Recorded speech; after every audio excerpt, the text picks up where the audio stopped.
Hey guys, welcome back to the AR YouTube channel.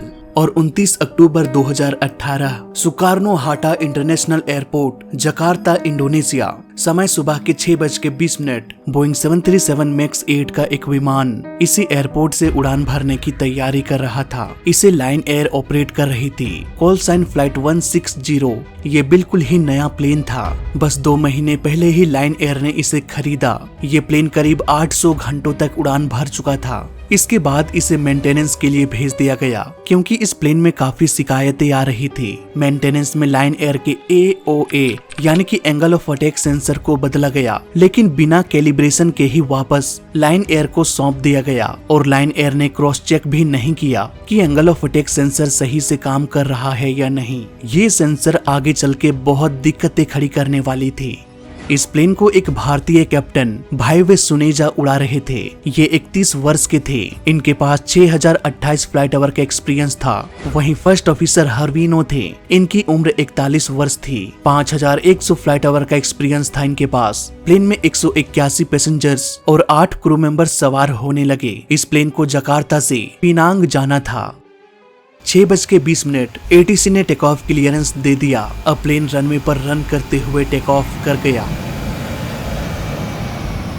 करीब 1-1.25 घंटे में इस प्लेन को पिनांग पहुंच जाना था, लेकिन टेक ऑफ के महज 2 मिनट बाद ही एक के बाद एक गड़बड़ी शुरू होने लगी। प्लेन का योक तेजी से हिलने लगा। नॉर्मली ऐसा तभी होता है जब प्लेन कम स्पीड में फ्लाई कर रहा हो। इसलिए कैप्टन सुनेजा ने एयर स्पीड को चेक किया। एयर स्पीड को देखकर वो हैरान हो गए। दोनों साइड के डिस्प्ले में अलग अलग रीडिंग शो कर रहा था। इस प्लेन को करीब 8000 फीट पर जाकर ATC को इन्फॉर्म करना था, लेकिन दोनों नेविगेशन डिस्प्ले में भी एल्टीट्यूड अलग अलग दिखाई दे रहा था। इसलिए कैप्टन ने यह डिसाइड किया कि वो और ऊपर नहीं जाएंगे। ATC भी इस बात से अनजान थे कि आखिर लाइन एयर फ्लाइट 610 के साथ चल क्या रहा है। जब भी उड़ान के दौरान कोई गड़बड़ी होती है तो उस गड़बड़ी का समाधान करने के लिए प्लेन में एक चेकलिस्ट होता है। इस चेकलिस्ट में लिखा था कि ऐसे कंडीशन में ऑटो पायलट और ऑटो थ्रस्ट को ऑफ कर दे। कैप्टन ने बिल्कुल ऐसा ही किया, लेकिन इसका अधिक फायदा हुआ नहीं। गड़बड़ी अब भी प्लेन का पीछा छोड़ने का नाम नहीं ले रही थी। अब प्लेन में एक नई प्रॉब्लम ने दस्तक दिया। ये प्रॉब्लम था स्टेबिलाईजेशन की। दरअसल प्लेन का नोज अपने आप नीचे जा रहा था। वहीं कैप्टन योक को पीछे खींचकर प्लेन को ऊपर उठाने की कोशिश कर रहे थे। ये सिलसिला लगातार चलता ही जा रहा था। प्लेन अप डाउन करना शुरू हो गया। दूर बैठा ATC भी अपने रडार में सब कुछ नोटिस भी कर रहा था। इसलिए उन्होंने फ्लाइट 610 से कांटेक्ट किया और पूछा कि क्या आप नीचे आ रहे हैं। कैप्टन ने जवाब देते हुए कहा कि प्लेन में कुछ टेक्निकल प्रॉब्लम हो चुकी है। पर ये प्रॉब्लम क्या थी, कैप्टन को अब तक भी कुछ समझ में नहीं आ रहा था। शायद ऐसा इसलिए क्योंकि वो बहुत सारे कामों को एक साथ कर रहे थे। इंस्ट्रूमेंट्स पर नजर रख रहे थे, गिरते हुए प्लेन को बचाने की कोशिश भी कर रहे थे। वर्कलोड कम करने के लिए कैप्टन ने प्लेन का कंट्रोल फर्स्ट ऑफिसर को दे दिया, ताकि कैप्टन सुनेजा सिचुएशन को समझकर इस प्रॉब्लम को फिक्स करने की कोशिश कर सके। उधर ATC ने भी ये कह दिया कि अगर आपको प्रॉब्लम हो रही है तो आप जहाँ चाहें उड़ सकते हैं। अब जैसे ही लाइन एयर का कंट्रोल फर्स्ट ऑफिसर ने लिया, प्लेन बेकाबू होकर तेजी से गिरने लगा और कुछ ही सेकंड्स में सब कुछ शांत हो गया। ATC ने बार बार पूछा, लाइन एयर फ्लाइट 610, क्या आप सुन सकते हैं? जवाब दीजिए, क्या आपको मेरी आवाज आ रही है? Line air flight 610। पर अफसोस कोई भी जवाब नहीं आया। ये प्लेन जावा सी में कहीं क्रैश हो चुका था। 150 से भी अधिक बोट्स और हेलीकॉप्टर्स को भेजा गया। समुद्र में मौजूद लोकल निवासियों ने कहा कि हमने प्लेन को गिरते हुए अपनी आंखों से देखा। करीब आधे घंटे बाद प्लेन के क्रैश का लोकेशन पता चल गया। हादसे के 2 दिन बाद 175 डाइवर्स को बुलाया गया, ताकि वो समुद्र के अंदर यात्रियों के बॉडीज को और प्लेन के उन पुर्जों को ढूंढा जा सके जो इस प्लेन के गुत्थी को सुलझा सके। पर उससे पहले 189 लोगों के बॉडीज को खोजना था। 25 दिनों की लगातार खोजबीन के बाद 125 यात्रियों के बॉडी को खोज निकाला गया। बाकी बचे 64 लोग कहाँ गया पता नहीं। घटना के करीब 3 महीने के अंदर प्लेन का दोनों ब्लैक बॉक्स इन्वेस्टिगेटर्स के हाथ लग चुका था। अब वक्त आ चुका था पूरे केस को समझने की। इन्वेस्टिगेशन की टीम ने पाया कि प्लेन का नोज ऊपर नीचे जा रहा था और ये अपने रास्ते से भी भटक चुका था। तुरंत एटीसी को बुलाया गया। उन्होंने कहा कि हाँ, प्लेन में कुछ प्रॉब्लम चल रही थी। हमने रडार में भी नोटिस किया कि प्लेन ऊपर नीचे हो रहा है, इसलिए हमने उस एरिया के सारे एयरक्राफ्ट को खाली करा दिया। प्लेन के टेल में हॉरिजॉन्टल स्टेबिलाईजर होता है। इसके एंगल को ऊपर नीचे करके प्लेन के सेंटर ऑफ ग्रेविटी को बैलेंस किया जाता है। इसे मूव करने के लिए कॉकपिट में व्हील होता है। ये व्हील योक के इस बटन से भी घूम सकता है। कई बार ये फ्लाइट के दौरान ऑटोमेटिकली घूमता रहता है ताकि प्लेन के सेंटर ऑफ ग्रेविटी को मेंटेन किया जा सके। इन्वेस्टिगेटर्स का पूरा शक इसी पर था। सारी गड़बड़ी इसी वजह से हुई होगी। तभी उन्हें पता चला कि इस फ्लाइट से पहले प्लेन के एंगल ऑफ अटैक सेंसर को बदला गया था, क्योंकि बोइंग 737 मैक्स 8 के इस प्लेन में पायलट्स कई बार शिकायत कर चुके थे।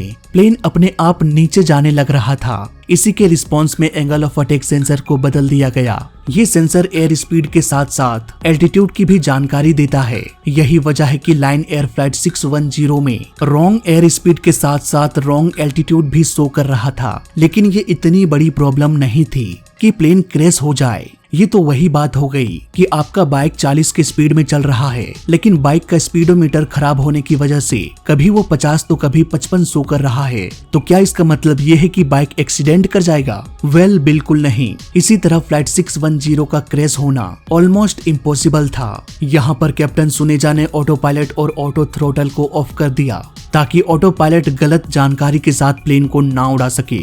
लेकिन इसके बावजूद भी प्लेन ऑटोमेटिकली ही ऊपर नीचे हो रहा था। करीब 26 बार ये नीचे झुका और हर बार कैप्टन ने वापस से योक को खींचकर प्लेन को गिरने से रोक रहे थे। अब ये बात इन्वेस्टिगेटर्स के समझ से परे था कि कैसे ऑटो पायलट बंद होने के बावजूद भी वो प्लेन को गिराने की कोशिश कर रहा है। ये तो वही बात हो गई कि मरने के बाद भी कोई इंसान अपने पैरों से चलते हुए आगे की ओर बढ़ रहा है।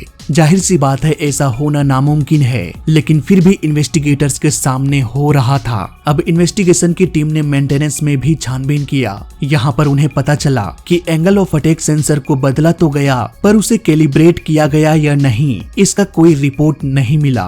कैलिब्रेशन प्रोसेस के बाद ही कोई भी सेंसर सही से काम करना शुरू कर देता है। फ्लाइट रडार के अनुसार प्लेन में अलग अलग एल्टीट्यूड और एयर स्पीड शो कर रहा था। यहाँ पर प्लेन में 2 सेंसर लगा होता है ताकि अगर एक खराब हो जाए तो दूसरा सही जानकारी दे सके। वहीं ऑटो पायलट ये देखता है कि एक सेंसर अलग रीडिंग दे रहा है और दूसरा अलग, तो ऑटो पायलट वहीं खुद को रोक लेता है, क्योंकि उसे नहीं पता कि वो किस सेंसर पर भरोसा करे, कौन सा सेंसर सही जानकारी दे रहा है और कौन सा सेंसर गलत। इसलिए वो खुद को रोककर पायलट को सारा कंट्रोल हैंड ओवर कर देता है ताकि पायलट अपने सूझबूझ से सिचुएशन को समझकर सही डिसीजन ले सके। और इस तरह से प्लेन का ऑटोमेटिक सिस्टम कभी भी प्लेन को नीचे नहीं गिराएगा, भले ही उसको गलत जानकारी क्यों न मिल रहा हो। इन्वेस्टिगेटर्स का हर नतीजा यही बता रहा था कि किसी भी कंडीशन में प्लेन को क्रैश नहीं होना चाहिए था। इस वक्त बोइंग 737 मैक्स 8 मॉडल के सैकड़ों प्लेन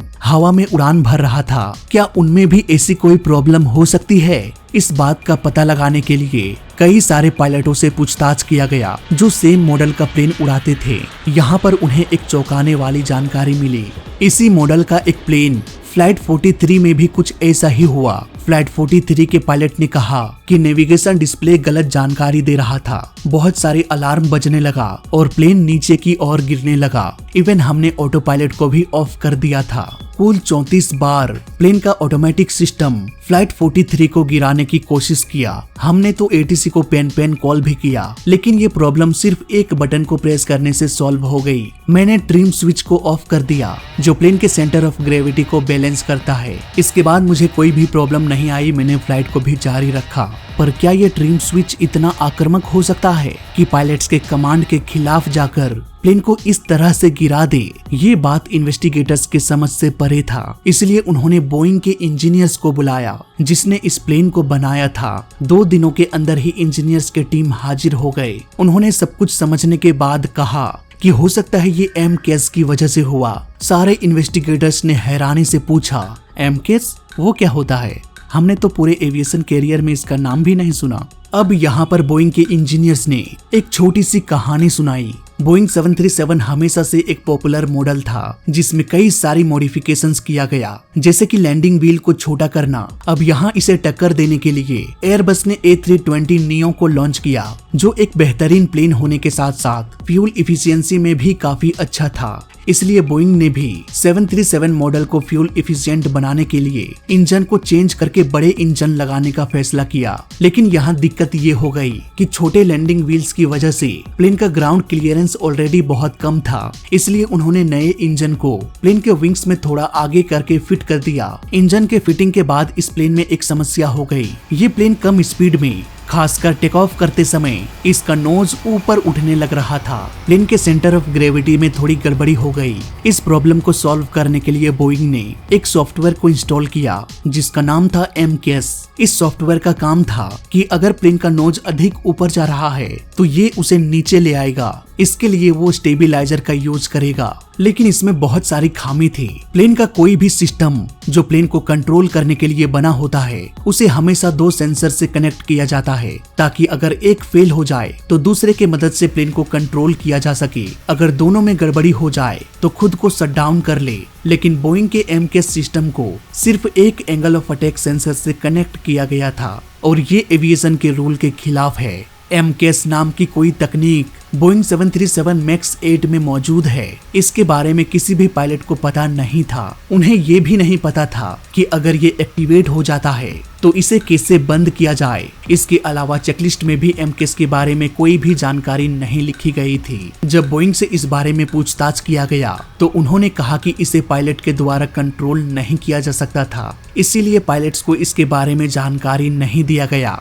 बोइंग को लग रहा था कि जब MCAS हॉरिजॉन्टल स्टेबिलाईजर को मूव करेगा तब कॉकपिट में ट्रिम व्हील ऑटोमेटिकली घूमने लगेगा और पायलट समझ जाएंगे कि ऑटोमेटिक सिस्टम प्लेन के नोज को अप या डाउन कर रहा है। इसके बाद वो इसे ऑफ कर सकते थे। MCAS बंद हो जाता, पर पता नहीं क्यों कैप्टन सुनेजा के दिमाग में ये बात नहीं आया। आखिर कॉकपिट में चल क्या रहा था? इसका जवाब कॉकपिट वॉइस रिकॉर्डर के पास था, जो कॉकपिट में हो रहे सारे आवाजों को रिकॉर्ड करता है। हादसे के करीब 2.5 महीने बाद कॉकपिट वॉइस रिकॉर्डर को खोज निकाला गया। इसे सुनने के बाद ये पता चला कि कॉकपिट में बहुत सारे अलार्म एक साथ बजने लगा। एयर स्पीड और एल्टीट्यूड गलत जानकारी दे रहा था। मास्टर कॉशन अलार्म लगातार बजता ही जा रहा था। प्लेन लगातार अप डाउन होने लगा। कैप्टन सुनेजा का पूरा ध्यान प्लेन को कंट्रोल करने में लगा हुआ था। वो इस बात से परेशान थे कि आखिर नेविगेशन डिस्प्ले गलत जानकारी क्यों दे रहा है और प्लेन क्यों ऑटोमेटिकली नीचे जा रहा है। इतने सारे टेंशन के माहौल में कैप्टन का ध्यान ट्रिम व्हील पर नहीं गया। हालांकि उन्होंने ऑटो पायलट को ऑफ और फ्लैप को 0 पर सेट कर दिया, फिर भी उन्हें प्रॉब्लम समझ में नहीं आया। सिचुएशन को समझने के लिए कैप्टन ने कंट्रोल को पायलट को हैंड ओवर कर दिया, पर को पायलट को अंदाजा भी नहीं था कि कितनी ताकत से MCAS प्लेन को गिराने की कोशिश कर रहा है। यही वजह है कि वो प्लेन को संभाल नहीं पाया और प्लेन क्रैश हो गया। पूरी घटना को एक सीक्वेंस में समझें तो मेंटेनेंस के दौरान एंगल ऑफ अटैक सेंसर को बदला गया, जिसे कैलिब्रेट नहीं किया गया, इसलिए वो गलत जानकारी देने लगा। इस गलत जानकारी को एक्सेप्ट किया MCAS सिस्टम ने और उसे लगा कि प्लेन का नोज ऊपर जा रहा है, इसलिए वो प्लेन के नोज को नीचे करने लगा। अब क्योंकि बोइंग ने इसे इस तरह से डिजाइन किया था कि पायलट इसे कंट्रोल नहीं कर सकते थे और किसी भी पायलट को इसके बारे में पता भी नहीं था, इसलिए ये डिसीजन ले पाना बहुत कठिन हो गया कि आखिर इस गिरते हुए प्लेन को रोका कैसे जाए। हालांकि ट्रिम स्विच को ऑफ करने से प्लेन का गिरना रुक सकता था, लेकिन इसके बारे में चेकलिस्ट में कुछ भी लिखा नहीं गया था। बोइंग को लग रहा था कि अगर ऐसा कुछ होता है तो पायलट ट्रिम स्विच को ऑफ कर देगा, लेकिन अफसोस ऐसा सिर्फ बोइंग को लगता था। इस इन्वेस्टिगेशन में कुछ अहम बातों को रिवील किया गया। कैप्टन ने ट्रिम स्विच को ऑफ नहीं किया। बोइंग ने MCAS के बारे में किसी को भी नहीं बताया। इसके बारे में कोई भी ट्रेनिंग नहीं दी गई। चेकलिस्ट में भी इसका नाम नहीं था। को पायलट को मैनुअली प्लेन को उड़ाने में दिक्कत हो रही थी। उन्हें ट्रेनिंग के दौरान भी मैनुअली प्लेन को उड़ाने में काफी दिक्कत हो रही थी। जाहिर सी बात है, मैनुअल फ्लाइट उड़ाने का एक्सपीरियंस उनके पास बहुत कम था। वो ठीक से ट्रेंड नहीं थे। बोइंग 737 मैक्स 8 के सैकड़ों विमान अब भी आसमान में उड़ रहा था। इन्वेस्टिगेटर्स को डर था कि कहीं दूसरे प्लेन का हश्र भी इस प्लेन के जैसे ना हो जाए। इन्वेस्टिगेटर्स का ये शक हकीकत में बदल गया। घटना के करीब 4 महीने बाद जब इथोपियन एयरलाइन फ्लाइट 302 ठीक उसी तरीके से क्रैश हो गया जैसे लाइन एयर फ्लाइट 610 हुआ। हादसे के करीब 5 महीने बाद 10 मार्च 2019 बोइंग 737 मैक्स 8 का एक विमान इथोपियन एयरलाइन फ्लाइट 302 एडिस अबाबा बोले इंटरनेशनल एयरपोर्ट इथोपिया से उड़ान भरने की तैयारी कर रहा था। 5 महीने पहले ही लाइन एयर फ्लाइट 610 जो क्रैश हो गया था, वो प्लेन भी बोइंग 737 मैक्स 8 का ही मॉडल था। लेकिन इस हादसे के बाद बोइंग 737 मॉडल के प्लेन उड़ा रहे सारे पायलट्स को एमकेएस के बारे में बता दिया गया। इस प्लेन को उड़ा रहे थे गेटाचू। इन्हें भी भली भांति पता था कि अगर एमकेएस प्लेन में एक्टिवेट हो जाता है तो उसे क्या करना चाहिए। ये 29 वर्ष के थे। 8,222 फ्लाइट आवर का एक्सपीरियंस था इनके पास। ये बोइंग 737 उड़ाने वाले सबसे कम उम्र के पायलट थे। वहीं 8,000 से भी अधिक फ्लाइट आवर का एक्सपीरियंस अपने आप में बहुत बड़ी बात थी। इसके अलावा फर्स्ट ऑफिसर अहमद नूर मोहम्मद थे। ये 25 साल के थे और 207 फ्लाइट आवर का एक्सपीरियंस था इनके पास। प्लेन में 8 क्रू मेंबर्स के साथ साथ 149 पैसेंजर्स सवार होने लगे, यानी कि इस प्लेन में कुल 157 लोग मौजूद थे। इस प्लेन को एडिस अबाबा से नायरोबी जाना था। 8:38 इथोपियन एयरलाइन फ्लाइट 302 रनवे पर रन करते हुए टेक ऑफ कर गया। उड़ान के महज 10 सेकंड बाद योक हिलने लगा। योक का हिलना ये संकेत दे रहा था कि प्लेन का स्पीड कम हो रही है, प्लेन स्टॉल में भी जा सकता है। उधर मास्टर क्वेश्चन अलार्म भी बजने लगा, जो ये बताने की कोशिश कर रहा था कि फ्लाइट में कुछ गड़बड़ी हो चुकी है। प्लेन इस वक्त ग्राउंड से करीब 800 फीट के एल्टीट्यूड में उड़ रहा था। कैप्टन ने फ्लैप्स को 0 पर सेट किया ताकि प्लेन का स्पीड थोड़ा और बढ़ जाए, लेकिन प्लेन जिसे ऊपर जाना चाहिए था, अचानक से वो नीचे गिरने लगा। अब कैप्टन को तुरंत समझ में आ गया कि ये एमकेएस है जो अब एक्टिवेट हो चुका है। वही एमकेएस जिसने लाइन एयर को क्रैश करा दिया। पर कैप्टन को भली भांति ये पता था कि इस एमकेएस को कैसे बंद किया जाए। टेक ऑफ के करीब 3 मिनट बाद प्लेन 2000 फीट के एल्टीट्यूड पर उड़ान भर रहा था। Pilots minimum safe altitude 6500 feet पर जाने के लिए जूझ रहे थे। एमकेएस लगातार प्लेन पर हावी होकर प्लेन को नीचे गिराने की कोशिश करने लगा। इसलिए इसे बंद करने के लिए कैप्टन ने ऑटो पायलट को ऑफ करके ट्रिम स्विच को भी ऑफ कर दिया। इसके ऑफ हो जाने से पायलट योक में लगे इस बटन का इस्तेमाल करके स्टेबिलाईजर को अप डाउन करके प्लेन के नोज को कंट्रोल नहीं कर सकते थे। अब इसे कंट्रोल करने के लिए पायलट्स को अपने हाथों से इस पहिए को घुमाना था। बोइंग के बताए प्रोसेस के हिसाब से कैप्टन ने सब कुछ अच्छे से किया। अब उन्हें ये उम्मीद थी कि सब कुछ ठीक हो जाएगा, लेकिन ये तो बस शुरुआत थी। जब एमकेएस एक्टिवेट हुआ तब एमकेएस स्टेबिलाईजर को डाउन करने लगा। जब तक कैप्टन ने सिचुएशन को समझा तब तक स्टेबिलाईजर डाउन होते होते अपने मैक्सिमम पॉइंट तक रोटेट हो चुका था। उसी वक्त कैप्टन ने ट्रिम स्विच को ऑफ कर दिया, जिसकी वजह से स्टेबिलाईजर भी उसी एंगल में फिक्स हो गया। अब प्लेन का गिरना तभी रुक सकता था जब इस स्टेबिलाईजर को दोबारा से सीधा कर दिया जाता। लेकिन ट्रिम स्विच ऑफ हो जाने की वजह से पायलट्स अब अपना कंट्रोल इससे खो चुके थे। उनके पास इसे सीधा करने का बस एक ही उपाय था, अपने हाथों से इस व्हील को घुमाना। लेकिन यहाँ भी उन्हें काफी दिक्कत होने लगी। ये व्हील इतना जाम हो चुका था कि इसे घुमाना वो भी हाथों से इम्पॉसिबल हो गया।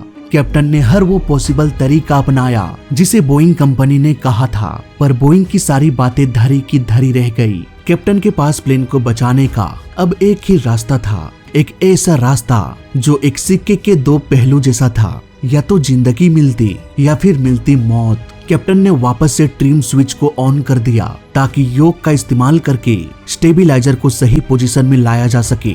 लेकिन खतरा इस बात का था कि कहीं फिर से एमकेएस एक्टिवेट ना हो जाए। अगर नहीं हुआ तो पायलट प्लेन को बचा लेंगे, अगर ऑन हो गया तो एमकेएस प्लेन को क्रैश करा देगा। कैप्टन ने अब इथोपियन एयरलाइन को किस्मत के हाथों सौंप दिया और दोबारा से ट्रिम स्विच को ऑन कर दिया। इसके ऑन होते ही एमकेएस दोबारा से एक्टिवेट हो गया और इथोपियन एयरलाइन फ्लाइट 302 हमेशा के लिए खामोश हो गया और उड़ान के महज 6 मिनटों के अंदर ही प्लेन रडार से गायब हो गया। ये लगभग 1100 किलोमीटर पर आवर की स्पीड से धरती से टकरा गया, जिससे 30 फीट गहरा गड्ढा बन गया। इस गड्ढे की चौड़ाई 90 फीट और लंबाई 120 फीट थी। इतना विशालकाय प्लेन छोटे छोटे टुकड़ों में बिखर गया। ऐसे में 157 इंसानों के साथ क्या हुआ होगा, ये मुझे बताने की जरूरत नहीं है। लायन एयर फ्लाइट 610 का जख्म अभी भरा भी नहीं था कि इथोपियन एयरलाइन फिर से क्रैश हो गया। पूरी दुनिया अब बोइंग पर सवाल कर रही थी कि कैसे 5 महीनों के अंतराल में 2 प्लेन एक ही तरीके से क्रैश हो गया। अब इन्वेस्टिगेशन की टीम इस गुत्थी को सॉल्व करने में लग गए। इन्वेस्टिगेशन के प्रोसेस को अच्छे से समझने के लिए हमें सबसे पहले ट्रिम को समझना पड़ेगा। प्लेन के टेल में स्टेबिलाईजर होता है जो कि रोटेट होता है। पायलट इसे अपने योक के इस बटन से इसे रोटेट कर सकते हैं, लेकिन इसके लिए स्टेप ट्रिम के स्विच को ऑन रखना पड़ेगा। ये इलेक्ट्रिकली पायलट के योक से कनेक्टेड होता है। अगर इस स्विच को ऑफ कर दे या प्लेन में इलेक्ट्रिक फेलियर हो जाए तो योक का ये बटन काम नहीं करेगा। इसलिए प्लेन में व्हील होता है जो मैकेनिकली स्टेबिलाईजर से कनेक्टेड होता है। इसीलिए इसे हाथों से घुमाकर स्टेबिलाईजर को रोटेट किया जा सकता है। इसके पीछे घूमने पर नोज ऊपर और आगे की ओर घुमाने से नोज डाउन होता है। अब इतना समझने के बाद आइए वापस से चलते हैं इन्वेस्टिगेशन पर। एटीसी ने अपने बयान में कहा कि प्लेन को उड़ाने में दिक्कतें हो रही थी। इससे पहले कि वो कुछ और बता पाते, प्लेन रडार से गायब हो चुका था। एटीसी के रडार के मिले डेटा से ऐसा लग रहा था मानो लायन एयर और इथोपियन एयरलाइन दोनों एक ही तरीके से क्रैश हुआ। इसलिए पूरा शक एमकेएस की ओर ही जा रहा था। क्रैश लोकेशन पर प्लेन का स्टेबिलाईजर मिला जो अपने मैक्सिमम नोज डाउन पोजीशन में था। इससे ये साबित हो गया कि प्लेन के एमकेएस सिस्टम ने ही प्लेन के नोज को डाउन किया। इस हादसे के करीब 5 महीने पहले ही जब लायन एयर फ्लाइट 610 क्रैश हुआ था, तभी सारे पायलट्स को ये इन्फॉर्म कर दिया गया था कि अगर एमकेएस एक्टिवेट हो जाता है तो उसे कैसे ऑफ किया जाए। कायदे से तो इस प्लेन का क्रैश नहीं होना चाहिए था अगर पायलट ने सब सही से किया हो। तो जब कॉकपिट में हो रहे बातों को सुना गया तो ये पता चला कि कॉकपिट में ढेर सारे अलार्म्स बज रहा था। ट्रिम व्हील की घूमने की आवाजें आ रही थी। कैप्टन ने ऑटो पायलट को ऑफ किया, ट्रिम स्विच को ऑफ किया और मैनुअली ट्रिम व्हील का इस्तेमाल करने लगे। ये एक बिल्कुल ही सही प्रोसीजर था एमकेएस को बंद करने का। अब उन्हें व्हील की मदद से स्टेबिलाईजर को सही पोजीशन में लाना था, लेकिन ये व्हील इतना जाम हो गया कि इसे घुमा पाना इम्पॉसिबल हो गया। वो सब कुछ तो नियम के अनुसार कर रहे थे, फिर भी वो कैसे प्लेन को बचा नहीं पाए। इसका जवाब दिया एफडीआर यानी कि फ्लाइट डाटा रिकॉर्डर ने। एफडीआर के अनुसार टेक ऑफ के तुरंत बाद एओए यानी कि एंगल ऑफ अटैक सेंसर में खराबी हो गई, जिसकी वजह से वो गलत रीडिंग देने लगा। ये सेंसर प्लेन के अगले हिस्से में दोनों तरफ होता है। इन दोनों में से ही एक सेंसर उड़ान के बाद खराब हो गया।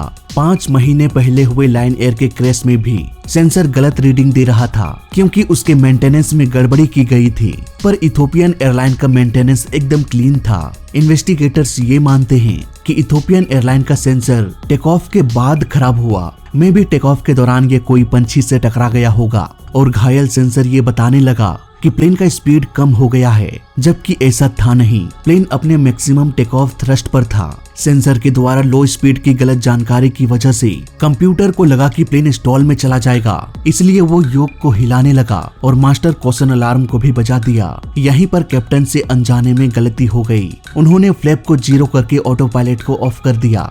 बोइंग के अनुसार जब प्लेन का नोज ऊपर होगा, ऑटो पायलट ऑफ होगा और फ्लैप 0 पर होगा, तब बिना किसी सूचना के एमकेएस एक्टिवेट हो जाएगा और प्लेन के नोज को डाउन करना शुरू कर देगा। इथोपियन एयरलाइन में भी ऐसा ही हुआ। एमकेएस के एक्टिवेट होने के सभी 3 शर्तें लागू हो चुकी थी, पर एक बात समझ से परे था कि एमकेएस के बंद होने के बाद एकलौता डिवाइस जो प्लेन को बचा सकता था, वो ट्रिम व्हील कैसे जाम हो गया। छानबीन में ये पता चला कि प्लेन के गिरने की रफ्तार बहुत अधिक थी। ऑलमोस्ट 1000 किलोमीटर पर आवर की स्पीड से ये नीचे गिर रहा था, जबकि इसका स्पीड 250 किलोमीटर पर आवर होना चाहिए। अगर प्लेन 1000 किलोमीटर पर आवर की स्पीड में उड़ता है तो हाथों के ताकत से प्लेन को कंट्रोल कर पाना इम्पॉसिबल हो जाएगा। यही कारण था कि ट्रिम व्हील को घुमाना इम्पॉसिबल हो गया।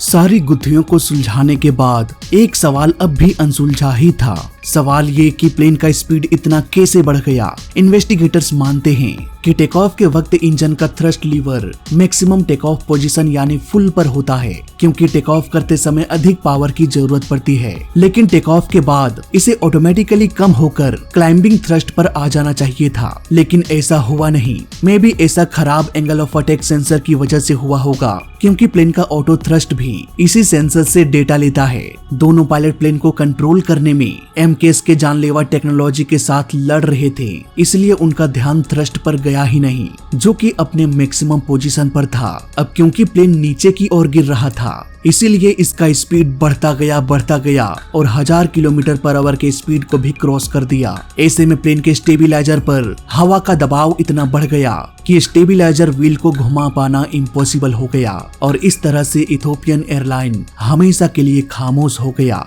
अब दुनिया के सभी देशों ने बोइंग 737 मैक्स 8 को ग्राउंडेड कर दिया। करीब 2 सालों तक ग्राउंडेड रहने के बाद बोइंग ने अपनी टेक्नोलॉजी में काफी सुधार किया। अब एमकेएस 1 नहीं बल्कि 2 सेंसर से कनेक्ट हो गया। अब ये पायलट के कंट्रोल को ओवरराइड नहीं करेगा। इसे बंद करने के बाद भी योक के इस बटन से ट्रिम व्हील को कंट्रोल किया जा सकता है। इसके अलावा एमकेएस सिर्फ एक बार एक्टिव होगा और एक बार अगर ये बंद हो जाए तो दोबारा ये एक्टिव नहीं होगा। अब बोइंग के एमकेएस सिस्टम में काफी सुधार हो चुका है। क्यों इतने लोगों के मौत के बाद ही बोइंग ने ये एक्सेप्ट किया कि हाँ हमारे टेक्नोलॉजी में खामी थी, उसके बाद इसे इम्प्रूव किया गया। तो इस वीडियो में अभी तक के लिए बस इतना ही। वीडियो अच्छा लगा तो लाइक कर देना, बुरा लगा तो डिसलाइक कर देना और दोनों ही केस में इस चैनल को सब्सक्राइब कर देना, क्योंकि इस चैनल में सीखने के लिए बहुत कुछ है। तो मैं मिलता हूँ आपसे अगले वीडियो में, तब तक के लिए देखते रहिए और सीखते रहिए। जय हिंद, वंदे मातरम।